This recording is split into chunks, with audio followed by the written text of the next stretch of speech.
Hi all, ഇന്ന് നമ്മൾ discuss ചെയ്യാൻ പോകുന്നത് 6ാം ക്ലാസ്സിലെ സോഷ്യൽ സയൻസിലെ let's save for the future എന്ന് പറഞ്ഞ ചാപ്റ്ററാണ്. അപ്പം ഇത് എക്സാമിന് വേണ്ടിയിട്ട് നിങ്ങൾക്ക് പ്രിപ്പയർ ചെയ്യാൻ ഈസി നോട്ട് ആൻഡ് ക്വസ്റ്റ്യൻ പേപ്പറായിട്ടാണ് ഇത് പ്രിപ്പയർ ചെയ്തിട്ടുള്ളത്. അപ്പോൾ നമുക്ക് ക്ലാസ്സിലേക്ക് കടക്കാം. ആദ്യം തന്നെ ഫോർമേഷൻ ഓഫ് ബാങ്ക് എന്നുള്ള ടോപ്പിക്കിൽ നിന്നാണ് ക്വസ്റ്റ്യൻസ്. ഇപ്പോൾ ഫസ്റ്റ് ക്വസ്റ്റ്യൻ ആണ്, how did bank come to existence? എങ്ങനെയാണ് ബാങ്കുകൾ രൂപപ്പെട്ടത് എന്നാണ് ചോദിക്കുന്നത്. അപ്പോൾ നമുക്ക് എങ്ങനെയാണെന്ന് ആദ്യം പറയാം. പണ്ട് കാലങ്ങളിൽ പൈസ കയ്യിലുള്ള ആൾക്കാരെന്ത് ചെയ്യും? പൈസ ഇല്ലാത്ത ആൾക്കാർക്ക് പൈസ കൊടുക്കും. അപ്പം in earlier times people with surplus money lend it to people in need. അപ്പം മുൻകാലങ്ങളിൽ അധികം പണമുള്ളവർ ആവശ്യമുള്ളവർക്ക് എന്ത് ചെയ്തു? പണം വായ്പ കൊടുത്തിരുന്നു.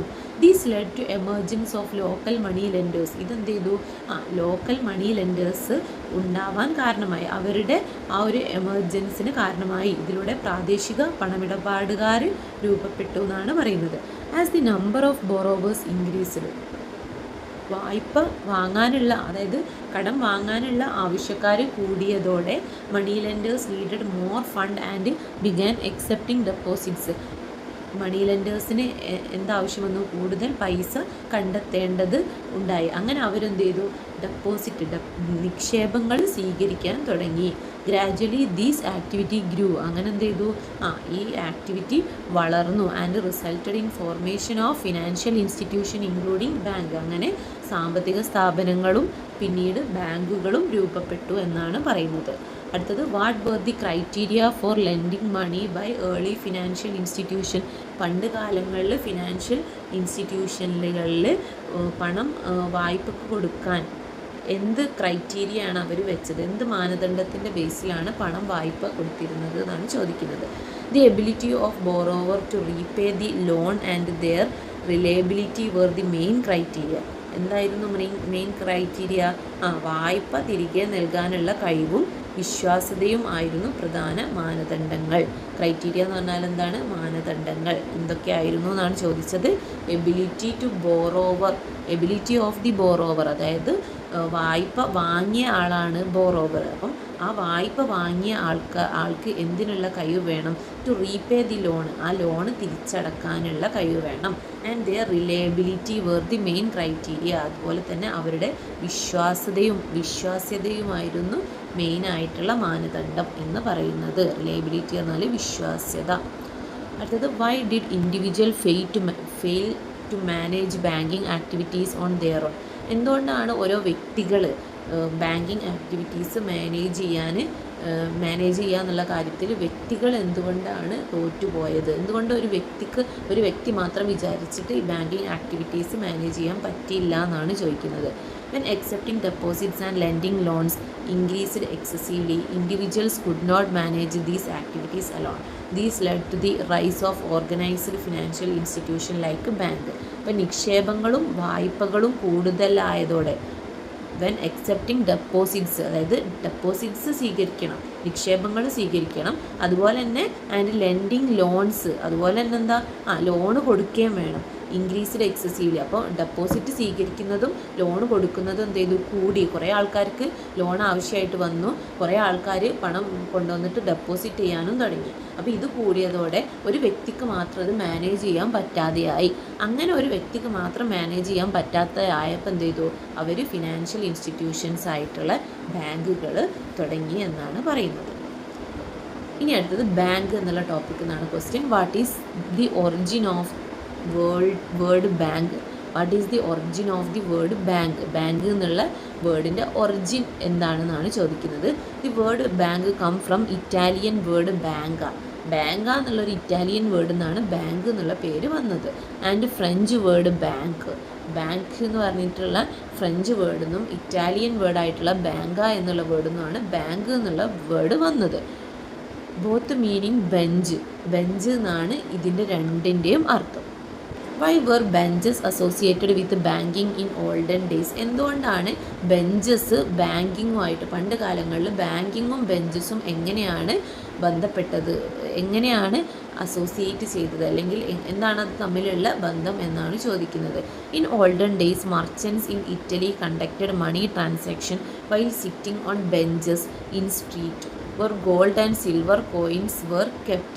അപ്പം ഇറ്റലിയിൽ വ്യാപാരികൾ എന്ത് ചെയ്തു, തെരുവുകളിൽ ബെഞ്ചുകളിൽ ഇരുന്നിട്ടാണ് സ്വർണവും വെള്ളിയും ഉപയോഗിച്ച് ഇടപാടുകൾ നടത്തിയിരുന്നത്. അതിനാലാണ് ബെഞ്ചും ബാങ്കും തമ്മിലൊരു കണക്ഷൻ വന്നത്. മനസ്സിലായോ? അതായത് പണ്ട് കാലത്ത് ഇറ്റലിയിലെ വ്യാപാരികൾ എന്ത് ചെയ്തു, തെരുവുകളിൽ ബെഞ്ചുകൾ ഇട്ടിട്ട് ആ ബെഞ്ചിൽ ഇരുന്നിട്ട് സ്വർണവും വെള്ളിയും ഒക്കെ ഉപയോഗിച്ചിട്ട് ഇടപാടുകൾ നടത്തി. അത് കാരണമാണ് ബെഞ്ച് എന്ന പദം ഉപയോഗിച്ചത് എന്നാണ് പറയുന്നത്. അടുത്തത് ലെറ്റ് സേവ് ഫോർ ഫ്യൂച്ചർ എന്നുള്ള ഭാഗത്തു നിന്നാണ് അടുത്ത question. Why is Reserve Bank called the bankers bank? എന്തുകൊണ്ടാണ് റിസർവ് ബാങ്കിനെ ബാങ്കേഴ്സ് ബാങ്ക് എന്ന് പറയാൻ കാരണം? ആൻസർ എന്താണ്? The Reserve Bank control and guides all other bank. മറ്റെല്ലാ ബാങ്കുകളെയും നിയന്ത്രിക്കുന്നത് ഏതാണ്?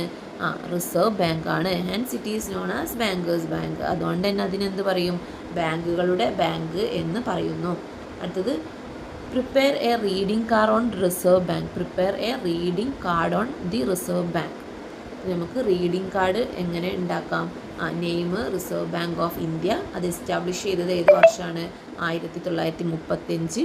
ഫംഗ്ഷൻ എന്താണ്? Issue all currency note excepting the 1 rupee note. Issue all currency note excepting the 1 rupee note. അപ്പം 1 രൂപ നോട്ട് ഒഴികെ എല്ലാ നോട്ടുകളും പുറത്തിറക്കുന്നു. Act as banker to the government. സർക്കാരിൻ്റെ ബാങ്കറായി പ്രവർത്തിക്കുന്നു. Control loan and credit system. വായ്പകളും ക്രെഡിറ്റ് സംവിധാനങ്ങളും നിയന്ത്രിക്കുന്നു. അടുത്തത് complete the list of depositors and borrowers. ഡെപ്പോസിറ്റേഴ്സിൻ്റെയും ബോറോവേഴ്സിൻ്റെയും list തന്നിട്ടുണ്ട്. അത് കംപ്ലീറ്റ് ചെയ്യാനാണ് പറയുന്നത്. ഡെപ്പോസിറ്റേഴ്സ് ആരൊക്കെയാകാം? ഇൻഡിവിജ്വൽസ് വ്യക്തികളാവാം, ഇൻസ്റ്റിറ്റ്യൂഷൻസ് സ്ഥാപനങ്ങളാവാം, ഗവൺമെൻറ് സർക്കാരാവാം. ബോറോവേഴ്സോ വായ്പ എടുക്കുന്നവർ ആരൊക്കെയാവും? ഇൻഡിവിജ്വൽസ് ആവാം, ബിസിനസ് ഫേംസ് ആവാം, അല്ലെങ്കിൽ ഗവൺമെൻറ് ആവാം. അടുത്തത് justify the statement. Bank are intermediaries between depositors and borrowers. അപ്പോൾ ബാങ്ക് എന്ന് പറഞ്ഞാൽ ഡെപ്പോസിറ്റേഴ്സിൻ്റെയും അതുപോലെ തന്നെ ബോറോവേഴ്സിൻ്റെ ഇടയിലുള്ള ഒരു ഇൻ്റർമീഡിയേറ്റ് ആണ് എന്നാണ് പറയുന്നത്. അതിനെ ജസ്റ്റിഫൈ ചെയ്യാനാണ് പറയുന്നത്. അപ്പോൾ നമുക്ക് എങ്ങനെ പറയാം? Bank collect deposits from people and lend the same money to borrowers. അപ്പോൾ ബാങ്ക് എന്ത് ചെയ്യും? നിക്ഷേപകരിൽ നിന്ന് എന്ത് സ്വീകരിക്കും? പൈസ സ്വീകരിച്ചിട്ട് അത് ആർക്ക് വായ്പ കൊടുക്കും? Lend the same money to borrowers. അതായത് കടം വാങ്ങുന്നവർക്ക് അത് എന്ത് കൊടുക്കും? വായ്പ കൊടുക്കും. Thus bank connect depositors and borrowers. അതുകൊണ്ട് തന്നെ ബാങ്ക് എന്ത് ചെയ്യുന്നുണ്ട്? ഡെപ്പോസിറ്റേഴ്സിനെയും ബോറോവേഴ്സിനെയും കണക്ട് ചെയ്യുന്നുണ്ട്. അതുകൊണ്ട് ബാങ്ക് എന്തായിട്ട് ആക്ട് ചെയ്യുന്നുണ്ട്? ഇൻ്റർമീഡിയറീസ് ആയിട്ട് ആക്ട് ചെയ്യുന്നുണ്ട്. എന്തിൻ്റെ ഇടയിൽ? ഡെപ്പോസിറ്റേഴ്സിൻ്റെയും ബോറോവേഴ്സിൻ്റെയും ഇടയിൽ ഒരു ഇടനിലക്കാരനായിട്ട് ആക്ട് ചെയ്യുന്നുണ്ട്. അതിനെയാണ് നമ്മൾ ഇൻ്റർമീഡിയറീസ് എന്ന് പറയുന്നത്. അടുത്തത് is the interest rate higher for deposits or loans? Why? Interest rate അതായത് പലിശ നിരക്ക് ഹയർ ആയിട്ടുള്ളത് ഡെപ്പോസിറ്റ്സിനാണോ അതോ ലോണിനാണോ എന്നാണ് ചോദിക്കുന്നത്. Interest rate is high four loans because banks must earn profit and cover expense. Interest rate എന്തിനാണ് കൂടുതൽ? ലോൺസിനാണ് കൂടുതലായിട്ട് വരിക. കാരണം എന്താണ്? ഇൻട്രസ്റ്റ് എന്ന് പറഞ്ഞാൽ എന്താണ്? പലിശ. കാരണം എന്താണ്? വായ്പ നൽകുന്ന പലിശയാണ് കൂടുതലുള്ളത്. കാരണം എന്താ? ബാങ്കുകൾക്ക് ലാഭവും ചെലവും നിറവേറ്റേണ്ടതുണ്ട്. ബാങ്കുകൾക്ക് അവരുടെ ലാഭം എടുക്കും വേണം, അതുപോലെ തന്നെ അവിടെ വരുന്ന എക്സ്പെൻസ് മീറ്റ് ചെയ്യും വേണം. അതുകൊണ്ട് തന്നെ അവിടെ എന്തിൻ്റെ റേറ്റാണ് കൂടുതൽ? എന്തിൻ്റെ ഇൻട്രസ്റ്റ് റേറ്റാണ് കൂടുതൽ? ലോണിൻ്റെ ഇൻട്രസ്റ്റ് റേറ്റാണ് കൂടുതൽ. അടുത്തത് what is a bank account? എന്താണ് ഒരു ബാങ്ക് അക്കൗണ്ട് എന്ന് ചോദിച്ചത്. A bank account is an arrangement between a bank and a customer to carry out financial transaction recorded in a passbook. അപ്പം ബാങ്കും അതുപോലെ തന്നെ കസ്റ്റമറും ഉപഭോക്താവും തമ്മിലുള്ള സാമ്പത്തിക ഇടപാടുകളുടെ ക്രമീകരണമാണെന്ത്? ബാങ്ക് അക്കൗണ്ട് എന്ന് പറയുന്നത്. What document are required to open a bank account? ഒരു bank account തുടങ്ങാൻ എന്തൊക്കെ ഡോക്യുമെൻ്റാണ് വേണ്ടത്? പാസ്പോർട്ട് സൈസ് ഫോട്ടോ വേണം, ആധാർ കാർഡ് വേണം, ഫിൽഡ് ആപ്ലിക്കേഷൻ ഫോം വേണം, ഒരു സിഗ്നേച്ചറും വേണം. അടുത്തത് വാട്ട് ഈസ് എ പാസ്ബുക്ക്. എന്താണ് ഒരു passbook? A passbook record all transaction between the bank and customer and contain personal and account details.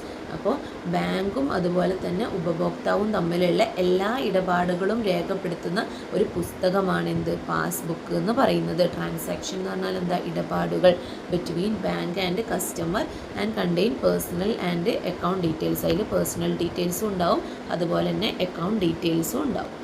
അടുത്തത് who can open a bank account. ആർക്കാണ് ഒരു ബാങ്ക് അക്കൗണ്ട് തുടങ്ങാൻ പറ്റുക എന്നാണ് ചോദിക്കുന്നത്. Anyone above 10 years can open an account. Children below 10 can open A joint account with a guardian. Account can also B opened online. 10 വയസ്സിന് മുകളിലുള്ളവർക്ക് account തുറക്കാം. 10 വയസ്സിന് താഴെയുള്ളവർക്ക് രക്ഷിതാവിനൊപ്പം എന്ത് ചെയ്യാം? ജോയിൻറ്റ് അക്കൗണ്ട് തുറക്കാം എന്നാണ് പറയുന്നത്. അക്കൗണ്ട് നമുക്ക് ഓൺലൈനിലും എടുക്കാം. അടുത്തത് what are benefits of a bank account for students. അതായത് വിദ്യാർത്ഥികൾക്ക് ബാങ്ക് അക്കൗണ്ട് എടുക്കുന്നതിലുള്ള ബെനിഫിറ്റ് എന്തൊക്കെയെന്നാണ് ചോദിക്കുന്നത്. To save money safely. അവരുടെ പണം എന്ത് ചെയ്യാം? സുരക്ഷിതമായിട്ട് സൂക്ഷിക്കാം. To earn interest. പലിശ നേടാം. ടു റിസീവ് സ്കോളർഷിപ്പ് ലഭിക്കാൻ വേണ്ടിയിട്ട്. To learn money management. പണം കൈകാര്യം ചെയ്യാൻ പഠിക്കാൻ വേണ്ടിയിട്ട്. For online transaction. ഓൺലൈൻ ഇടപാടുകൾ നടത്താൻ വേണ്ടിയിട്ടൊക്കെ എന്ത് ചെയ്യുന്നുണ്ട്? ബാങ്ക് അക്കൗണ്ട് ഹെൽപ്പ് ചെയ്യുന്നുണ്ട്. Different type of account and ഡെപ്പോസിറ്റ്സിനെ കുറിച്ചിട്ടാണ് പറയുന്നത്. ഡിഫറെൻറ്റ് ടൈപ്പ് അക്കൗണ്ട് ഉണ്ട്. ആദ്യത്തേതാണ് ഇത് ഇൻഡിവിജ്വൽ അക്കൗണ്ട്, അടുത്തതാണ് ജോയിൻറ്റ് അക്കൗണ്ട്, അടുത്തതാണ് ഇൻസ്റ്റിറ്റ്യൂഷണൽ അക്കൗണ്ട്. അപ്പോൾ ഡിഫറെൻറ്റ് ടൈപ്പ് അക്കൗണ്ട് ഉണ്ട്. ആദ്യത്തേതാണ് ഇത് ഇൻഡിവിജ്വൽ അക്കൗണ്ട്. അപ്പോൾ എന്താണ് ഒരു individual account? An individual account is an account opened in the name of a person. ഒരു വ്യക്തിയുടെ പേരിൽ ഓപ്പൺ ചെയ്യുന്ന ഒരു അക്കൗണ്ടാണ് individual account. Only that person can make transaction through the account. അപ്പോൾ ആ ഒരു അക്കൗണ്ടിലൂടെ ആ ഒരു വ്യക്തിക്ക് മാത്രമേ ഇടപാടുകൾ നടത്താൻ പറ്റുള്ളൂ. അടുത്തത് what is joint account. Joint account എന്ന് പറഞ്ഞാൽ എന്താണ്? Is open by 2 or more individual or institutions jointly. അതായത് 2 or 2 കൂടുതൽ വ്യക്തികളോ അല്ലെങ്കിൽ ഒരു വ്യക്തിയും ഒരു ഇൻസ്റ്റിറ്റ്യൂഷനോ തമ്മിൽ ചേർന്നിട്ട് എടുക്കുന്ന അക്കൗണ്ടാണ് എന്ത്? Joint account. അടുത്തത് what is an institutional account. എന്താണ് ഒരു institutional account? An institutional account is open in the name of an institution. ഒരു സ്ഥാപനത്തിൻ്റെ പേരിൽ ഓപ്പൺ ചെയ്യുന്ന അക്കൗണ്ടാണ് institutional account. An authorised person open the account and make transaction. അതിൽ ഒരു ഓതറൈസ്ഡ് പേഴ്സണാണ് ആ ഒരു അക്കൗണ്ട് ഓപ്പൺ ആക്കുന്നതും അതിലെ ട്രാൻസാക്ഷൻസ് നടത്തുന്നതും. അടുത്തത് what are the main type of bank account. ഏതൊക്കെയാണ്? ഇൻഡിവിജ്വൽ അക്കൗണ്ട് ഉണ്ട്, ജോയിൻറ്റ് അക്കൗണ്ട് ഉണ്ട്, ഇൻസ്റ്റിറ്റ്യൂഷണൽ അക്കൗണ്ട് ഉണ്ട്. അപ്പോൾ അതിനെക്കുറിച്ച് നമ്മൾ പറഞ്ഞു. അടുത്തത് types of deposits. What are the different type of deposits. ഏതൊക്കെ ടൈപ്പ് നിക്ഷേപങ്ങളാണുള്ളത്? സേവിങ്സ് ഡെപ്പോസിറ്റ് ഉണ്ട്, കറണ്ട് ഡെപ്പോസിറ്റ് ഉണ്ട്, ഫിക്സഡ് ഡെപ്പോസിറ്റ് ഉണ്ട്, റിക്കറിംഗ് ഡെപ്പോസിറ്റ് ഉണ്ട്. ആദ്യം തന്നെ അടുത്തതാണ് വാട്ട് ഈസ് സേവിങ്സ് ഡെപ്പോസിറ്റ്. എന്താണ് സേവിങ്സ് ഡെപ്പോസിറ്റ് എന്നാണ് ചോദിക്കുന്നത്. Savings deposit is meant to develop A habit of saving. Individual and joint account holders can open it. Bank pay low interest. Money can be deposited many times but withdrawals have restrictions. അപ്പോൾ savings deposit എന്ന് പറഞ്ഞാൽ എന്താണ്? Savings നിക്ഷേപം. ഇതെന്ന് പറഞ്ഞാൽ നമ്മളുടെ savings ശീലം വളർത്താൻ വേണ്ടിയിട്ടുള്ളതാണ് എന്ത്? Savings deposit. അതൊരു വ്യക്തിക്കും അതുപോലെ തന്നെ ജോയിൻ്റ് ആയിട്ടും തുടങ്ങാം. അതായത് ഇൻഡിവിജ്വലായിട്ടും തുടങ്ങാം, ജോയിൻറ്റ് അക്കൗണ്ടുകാർക്കും എന്ത് തുടങ്ങാം? സേവിങ്സ് അക്കൗണ്ട് സ്റ്റാർട്ട് ചെയ്യാം. കുറഞ്ഞ പലിശയാണ് ഇതിന് ലഭിക്കുക. പണം പലതവണ നമുക്ക് എന്ത് ചെയ്യാം? നിക്ഷേപിക്കാം. പക്ഷേ അത് പിൻവലിക്കുന്നതിന് നിയന്ത്രണങ്ങളുണ്ട് എന്നാണ് പറയുന്നത്. അടുത്തത് what is current deposit. Current deposit is mainly for traders and industrialist. Current deposit മെയിനായിട്ട് ആർക്കൊക്കെയാണ്? വ്യാപാരികൾക്കും അതുപോലെ തന്നെ വ്യവസായികൾക്കും ഉള്ളതാണ് എന്ത്? Current deposit. Any number of transaction can be done in 1 day. എത്ര നമ്പർ ട്രാൻസാക്ഷന് നമുക്ക് ഒരു ദിവസം നടത്താം. There are no restriction on deposit or withdrawal. ഇവിടെ ഒന്നിനും റെസ്ട്രിക്ഷൻ ഇല്ല. ഡെപ്പോസിറ്റ് ചെയ്യുന്നതിനും റെസ്ട്രിക്ഷൻ ഇല്ല, വിഡ്രോ ചെയ്യുന്നതിനും റെസ്ട്രിക്ഷൻ ഇല്ല. No interest is paid. ഇവിടെ നമ്മളതിൽ ഡെപ്പോസിറ്റ് ചെയ്തെന്ന് വിചാരിച്ചിട്ട് നമുക്ക് പൈസ ഒന്നും കിട്ടാൻ പോകുന്നില്ല.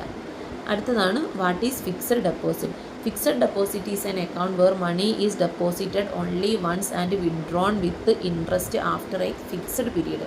Bank pay higher interest. അതായത് ഒരു തവണ മാത്രം എന്ത് ചെയ്യുക, പണം നിക്ഷേപിച്ചിട്ട് ഒരു നിശ്ചിത കാലാവധിക്ക് ശേഷം പലിശയോടെ എന്ത് ചെയ്യുക, അത് പിൻവലിക്കാൻ പറ്റും.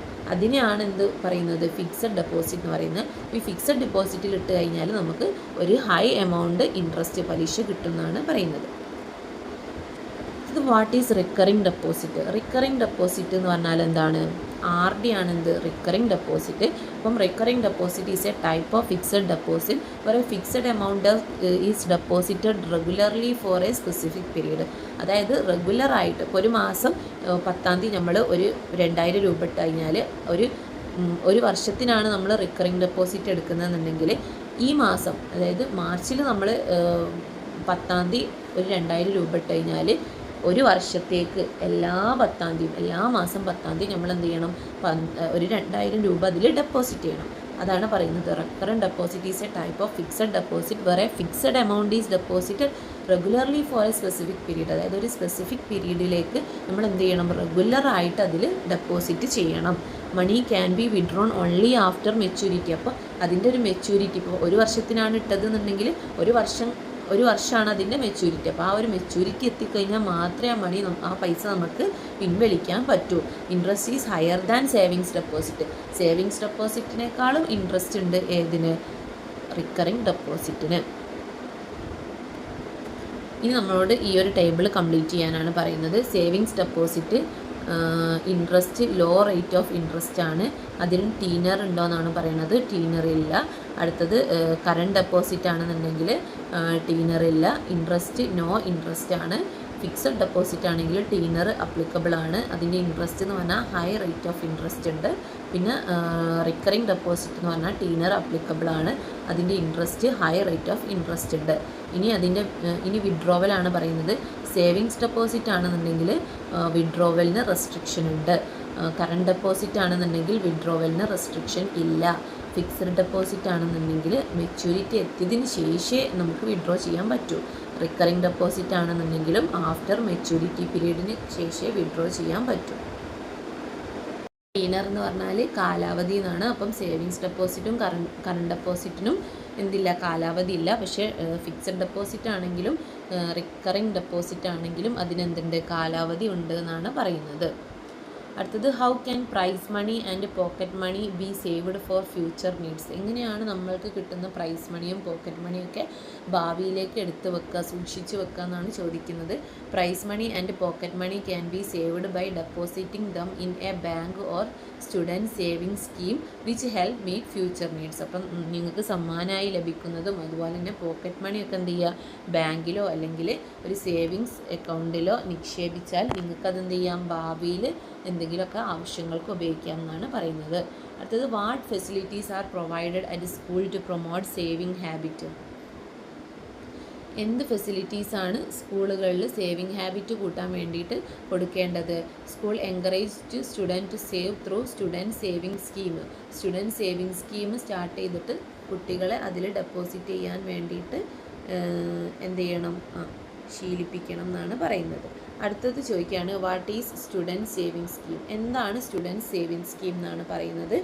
ഇൻ ഏർലി 1970s 1970കളിൽ central government launched the Sanchayika scheme. Central government എന്ത് കൊണ്ടുവന്നു, ഒരു സഞ്ജയ്ക സ്കീം കൊണ്ടുവന്നു. Now known as student saving scheme. ഇപ്പം അതെന്താണ് അറിയപ്പെടുന്നത്, സ്റ്റുഡൻറ്റ് സേവിങ് സ്കീം എന്നാണ് അറിയപ്പെടുന്നത്. പണ്ട് അതിനെന്താണ് അറിയപ്പെട്ടത്, സഞ്ജയ്ക സ്കീം. അത് എന്നാണത് നിലവിൽ വന്നത്, 1970കളിലാണ് അത് നിലവിൽ വന്നത്. അപ്പം നിങ്ങളെ പാരൻസിനോടൊക്കെ നിങ്ങൾ ചോദിക്കുക, അവർ സഞ്ജയ്കയിൽ പൈസ ഇട്ടിട്ടുണ്ടോ എന്ന് ചോദിക്കുക.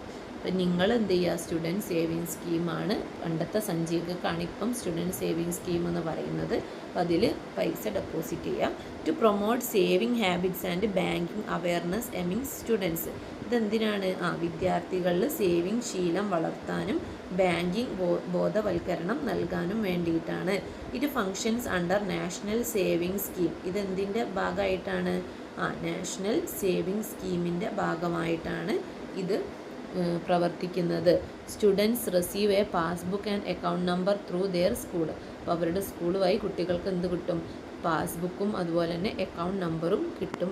ഇനി ഡിഫറെൻറ്റ് ടൈപ്പ് ഓഫ് ബാങ്ക്സ് എന്നുള്ള ഭാഗത്തു നിന്നാണ് question. Name some bank you familiar with. നിങ്ങൾക്ക് അറിയുന്ന കുറച്ച് ബാങ്കുകളുടെ പേര് പറയാനാണ് പറയുന്നത്. ഏതൊക്കെ നിങ്ങൾക്കറിയാം? State bank of India, union bank, Canara bank, south Indian bank, federal bank, Kerala bank. ഇനി നിങ്ങൾക്കറിയുന്ന വേറെ ഏതെങ്കിലും ബാങ്കിൻ്റെ പേരുണ്ടെങ്കിൽ അതും നിങ്ങൾ ആഡ് ചെയ്യുക. ഇനി കൊമേഴ്ഷ്യൽ ബാങ്ക്സ് എന്ന് പറഞ്ഞാൽ എന്താണെന്നാണ് ചോദിക്കുന്നത്. What are commercial banks? Commercial banks are oldest bank with many branches. Commercial bank എന്ന് പറഞ്ഞാൽ എന്താ? കുറേ ശാഖകളുള്ള ഏറ്റവും പഴക്കമുള്ള ബാങ്കുകളാണ് കൊമേഴ്ഷ്യൽ ബാങ്കുകൾ. ദേ provide service like accepting deposits, granting loan, locker facility, debit card, credit card, online banking. അപ്പം ഇവർ എന്തൊക്കെ സർവീസാണ് നമുക്ക് തരുന്നത്? അക്സെപ്റ്റിംഗ് ഡെപ്പോസിറ്റ്സ്, എന്ത് സ്വീകരിക്കും? നിക്ഷേപം സ്വീകരിക്കും. ഗ്രാൻഡിങ് ലോൺസ്, വായ്പ നൽകും. ലോക്കർ ഫെസിലിറ്റി, ലോക്കർ സൗകര്യം തരും. ഡെബിറ്റ് കാർഡ്, ക്രെഡിറ്റ് കാർഡ് തരും. അതുപോലെ തന്നെ ഓൺലൈൻ ബാങ്കിങ് ഒക്കെ നമുക്ക് പ്രൊവൈഡ് ചെയ്യുമെന്നാണ് പറയുന്നത്. അടുത്തത് how are commercial bank classified? Commercial ബാങ്കിനെ നമുക്ക് എങ്ങനെ ക്ലാസിഫൈ ചെയ്യാം? Commercial bank are classified in two public sector bank and private sector bank. Commercial ബാങ്കുകൾ നമുക്ക് പൊതുമേഖലാ ബാങ്കുകളായിട്ട് അതുപോലെ തന്നെ സ്വകാര്യ മേഖലാ ബാങ്കുകളായിട്ടും ക്ലാസിഫൈ ചെയ്യാം. Which is the largest public sector commercial bank in India? ഇന്ത്യയിലുള്ള ഏറ്റവും വലിയ പബ്ലിക് സെക്ടർ കൊമേഴ്ഷ്യൽ ബാങ്ക് ഏതാണെന്നാണ് ചോദിച്ചത്. The largest public sector commercial bank in India ഈ state bank of India. SBI ആണ് ഏറ്റവും വലിയ commercial bank. Public sector commercial bank ഏതാണ്? SBI. അടുത്തത് public sector bank and private sector banks. What are public sector banks? Give example. എന്താണ് public sector bank? Public sector bank are fully owned and operated by government. Public sector fully ആരാണ് കൈകാര്യം ചെയ്യുന്നത്? Government ആണ്. അത് ഉടമസ്ഥതയും അതുപോലെ തന്നെ നിയന്ത്രണവും ഒക്കെ ആരുടെ കയ്യിലാണ്? സർക്കാരിൻ്റെ കയ്യിലാണ്. എക്സാമ്പിളാണ് യൂണിയൻ ബാങ്ക്, കാനറ ബാങ്ക് ഒക്കെ. ഇനി അടുത്തത് what are private sector bank? എന്താണ് പ്രൈവറ്റ് സെക്ടർ ബാങ്ക് എന്നാണ് ചോദിക്കുന്നത്. എക്സാമ്പിൾ പറയാനാണ് പറയുന്നത്. Private sector bank are owned and operated by private individual and are regulated by reserve bank of India. അപ്പം സ്വകാര്യ വ്യക്തികൾ നടത്തുന്ന ബാങ്കുകളാണ് ഇത് സ്വകാര്യ മേഖലാ ബാങ്കുകൾ എന്ന് പറയുന്നത്. പക്ഷെ അത് ആരാണ് റെഗുലേറ്റ് ചെയ്യുന്നത്? നിയന്ത്രിക്കുന്നത് ആരാണ്? റിസർവ് ബാങ്ക് ഓഫ് ഇന്ത്യയാണ് നിയന്ത്രിക്കുന്നത്. Example south Indian bank, federal bank. South Indian ബാങ്കും ഫെഡറൽ ബാങ്കും ഒക്കെ എന്താണ്? പ്രൈവറ്റ് ബാങ്കുകളാണ്, സ്വകാര്യ മേഖലാ ബാങ്കുകളാണ്. അടുത്തത് കോപ്പറേറ്റീവ് ബാങ്ക്. കോപ്പറേറ്റീവ് ബാങ്ക് എന്ന് പറഞ്ഞാൽ എന്താണ്? Cooperative bank provide loan at low interest. ഏറ്റവും കുറഞ്ഞ പലിശക്ക് ലോണ് കൊടുക്കും. ആർക്കൊക്കെ? To farmers, artisans, small scale industries ഒക്കെ, അതായത് ചെറുകിട വ്യവസായികൾക്കും അതുപോലെ തന്നെ കർഷകർക്കും തൊഴിലാളികൾക്കും ഒക്കെ എന്ത് കൊടുക്കും? ലോണ് കൊടുക്കുന്നതാണ്. എന്ത്? കുറഞ്ഞ പലിശക്ക് ലോണ് കൊടുക്കുന്ന ബാങ്കാണ് കോപ്പറേറ്റീവ് ബാങ്ക്. ദേ പ്രൊമോട്ട് സെൽഫ് ഹെൽപ്പ്, സ്വയം സഹായവും അതുപോലെ തന്നെ മ്യൂച്വൽ ഹെൽപ്പ്, പരസ്പര സഹായവും, സേവിങ്സ് ഹാബിറ്റും, അതായത് സേവിങ് ശീലവും വളർത്താനും, investment and protect people from money lenders, അതായത് മണി ലെൻഡേഴ്സിൽ നിന്ന് ജനങ്ങളെ പ്രൊട്ടക്റ്റ് ചെയ്തിട്ട് അവരെ സഹായിക്കാനുള്ള ബാങ്കാണ് ഇത് കോപ്പറേറ്റീവ് ബാങ്ക്. അപ്പോൾ വലിയ പൈസ ഇടപാട് നടത്തുന്ന, വലിയ പലിശയൊക്കെ വാങ്ങുന്ന ആൾക്കാരിൽ നിന്ന് സാധാ ജനങ്ങളെ പ്രൊട്ടക്റ്റ് ചെയ്തിട്ട് ജനങ്ങൾക്ക് പൈസ കൊടുത്തിട്ട് അവരെ സഹായിക്കാനുള്ള ബാങ്കാണ് ഇത് cooperative bank. What are rural and urban cooperative bank? Cooperative bank in rural area are called rural cooperative bank. അതായത് ഗ്രാമപ്രദേശങ്ങളിൽ പ്രവർത്തിക്കുന്ന ഗ്രാമീണ സഹകരണ ബാങ്കുകളാണ് ഏത്? Rural cooperative bank. Cooperative bank and those in urban area are called urban cooperative bank. നഗരങ്ങളിൽ പ്രവർത്തിക്കുന്ന ബാങ്കുകളാണ് ഏത്? നഗര സഹകരണ ബാങ്കുകൾ അല്ലെങ്കിൽ അർബൻ കോപ്പറേറ്റീവ് ബാങ്ക് എന്ന് പറയുന്നത്. അടുത്തത് വാട്ട് ഈസ് കേരള ബാങ്ക്? എന്താണ് Kerala bank? Kerala bank is a cooperative bank formed by the government of Kerala. Okay, Kerala government സ്ഥാപിച്ചിട്ടുള്ള ഒരു കോപ്പറേറ്റീവ് ബാങ്കാണ് ഇത് Kerala bank. It was created by merging the state cooperative bank and district cooperative bank. ഇതെങ്ങനെയാണ് ഉണ്ടാക്കിയത്? സംസ്ഥാന സഹകരണ ബാങ്കും ജില്ലാ സഹകരണ ബാങ്കും ലയിപ്പിച്ചിട്ടാണ് ഏത് രൂപപ്പെട്ടത്? കേരള ബാങ്ക് രൂപപ്പെട്ടത്. Its headquarters is in Thiruvananthapuram. അതിൻ്റെ ഹെഡ് ക്വാർട്ടേഴ്സ് എവിടെയാണ്? തിരുവനന്തപുരത്താണ്. അടുത്തത് development banks. What are development banks? എന്താണ് development banks? Development banks provide long term loan for industrial, commercial and agricultural development. അതായത് വികസനത്തിന് വേണ്ടിയിട്ട്, വ്യാവസായിക, വ്യാപാര, കാർഷിക വികസനത്തിന് വേണ്ടിയിട്ട് കുറേ കാലത്തേക്ക് വായ്പ നൽകുന്ന ബാങ്കുകളാണ് വികസന ബാങ്കുകൾ. Give example of development banks. Development ബാങ്കിന് എക്സാമ്പിളാണ് industrial financial corporation of India, national bank for agriculture and rural development. ഇതൊക്കെ എന്തിന് എക്സാമ്പിളാണ്? ഡെവലപ്മെൻറ്റ് ബാങ്കിന് എക്സാമ്പിളാണ്. The changing phase of banking. ഈ ചേഞ്ചിങ് ഫേസ് ഓഫ് ബാങ്കിങ് എന്നുള്ള ടോപ്പിക് എന്നാണ് question. How was banking changed in modern times? എങ്ങനെയാണ് ഈ കാലത്ത് ബാങ്കിങ് ചേഞ്ച് ചെയ്തത് എന്നാണ് ചോദിക്കുന്നത്. Banking has become digital. Banking എന്തായി? ഡിജിറ്റലായി. Transaction can be done using mobile app and internet banking without visiting banking or carrying cash.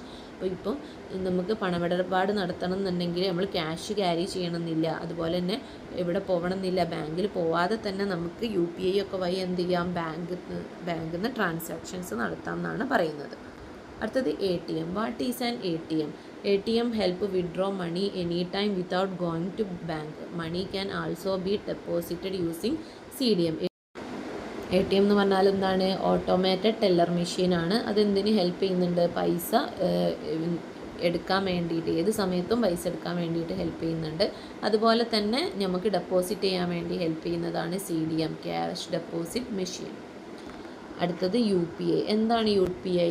UPI allow multiple bank account to be used through one mobile. Transaction can be done using QR code, mobile number or account number. ഒരു mobile ആപ്പിലൂടെ പല bank അക്കൗണ്ടുകളും ഉപയോഗിക്കാൻ സഹായിക്കുന്ന ഒരു digital സംവിധാനമാണ് എന്ത്? UPI എന്ന് പറയുന്നത്. അടുത്തത് credit card and debit card. What is difference between debit and credit card? അപ്പോൾ നമുക്ക് debit card can be used only if money is in the account. Debit card നമുക്ക് എങ്ങനെ ഉപയോഗിക്കാൻ പറ്റുള്ളൂ? ആ അക്കൗണ്ടിൽ പണം ഉണ്ടെങ്കിൽ മാത്രമേ ഡെബിറ്റ് കാർഡ് ഉപയോഗിക്കാനാകൂ. Credit card can be used even without money in the account but must be repaid within a time limit. അക്കൗണ്ടിൽ പണം ഇല്ലെങ്കിലും ക്രെഡിറ്റ് കാർഡ് ഉപയോഗിച്ചിട്ട് നമുക്ക് എന്ത് ചെയ്യാം? പണമിടപാട് നടത്താം. പക്ഷേ ഒരു സമയം കഴിഞ്ഞാൽ എന്ത് ചെയ്യും? നമ്മളതിന് പലിശ നൽകേണ്ടി വരും. അപ്പോൾ ഒരു സമയത്തിൻ്റെ ഉള്ളിൽ നമ്മളത് അടച്ചു തീർക്കണം എന്നാണ് പറയുന്നത്. അടുത്ത question. Mention situation where digital device or card are used. Digital device അല്ലെങ്കിൽ കാർഡ് യൂസ് ചെയ്യുന്ന സിറ്റുവേഷൻസ് പറയാനാണ് പറയുന്നത്. Paying electricity or water bill അടക്കുന്ന സമയത്ത്, ഷോപ്പിംഗ്, ഓൺലൈൻ ഷോപ്പിംഗ് നടത്തുന്ന സമയത്ത്, സെൻഡിങ് മണി ടു ഫ്രണ്ട്, ഒരു ഫ്രണ്ടിന് പൈസ അയക്കുന്ന സമയത്ത്. അടുത്തത് what precaution should be taken to avoid online fraud. Online ഫ്രോഡുകളെ അടുത്ത് നിന്ന് രക്ഷപ്പെടാൻ വേണ്ടിയിട്ട് നമ്മൾ എന്തൊക്കെ പ്രിക്കോഷൻസ് ആണ് എടുക്കേണ്ടത്? Do not share ATM pin and OTP. ATMൻ്റെ പിന്നും OTPയും ഷെയർ ചെയ്യരുത്. Do not open suspicious link. അതായത് നിങ്ങളെ വാട്സപ്പിലൊക്കെ വെറുതെ ഏതെങ്കിലും ലിങ്ക് വരും, എന്നിട്ട് നിങ്ങളോട് പറയും ഇത് തൊട്ടാൽ പ്രൈസ് ഉണ്ടെന്നൊക്കെ പറയും. അങ്ങനെയുള്ള ലിങ്കുകളിലൊന്നും പോയിട്ട് ടച്ച് ചെയ്യരുത്. Do not respond to calls asking account detail. Account details ചോദിച്ച് വിളിക്കുന്ന ഒരു കോളും എടുക്കരുത്. Do not store ATM pin on phone. ATMൻ്റെ പിന്ന് ഫോണിൽ സ്റ്റോർ ചെയ്യരുത്. Use strong password and change them regularly. Strong ആയിട്ടുള്ള പാസ്വേഡ് ഉപയോഗിക്കുക, എന്നിട്ട് എന്ത് ചെയ്യുക? റെഗുലറായിട്ടത് മാറ്റുക. Why should we be careful in banking transaction today? എന്തുകൊണ്ടാണ് നമ്മൾ ഈ കാലത്ത് ബാങ്കിങ് ട്രാൻസാക്ഷൻ കൂടുതൽ ശ്രദ്ധിക്കണം എന്ന് പറയുന്നത്? Because online frauds are increasing. കാരണം എന്താണ്? ഓൺലൈൻ ഫ്രോഡുകൾ, തട്ടിപ്പുകൾ വർദ്ധിക്കുന്നുണ്ട്. It is essential to be cautious and responsible while using digital banking service. Digital banking service ഉപയോഗിക്കുന്ന സമയത്ത് നമ്മൾ എന്ത് ചെയ്യണം? കൂടുതൽ ജാഗ്രത പാലിക്കണം. അപ്പം ഇത്രയാണ് ഈ ഒരു ചാപ്റ്ററിന് ഉള്ള ഇമ്പോർട്ടൻറ്റ് ക്വസ്റ്റ്യൻസ്. എന്തെങ്കിലും ഡൗട്ട് ഉണ്ടെങ്കിൽ നിങ്ങൾ ചോദിക്കാം.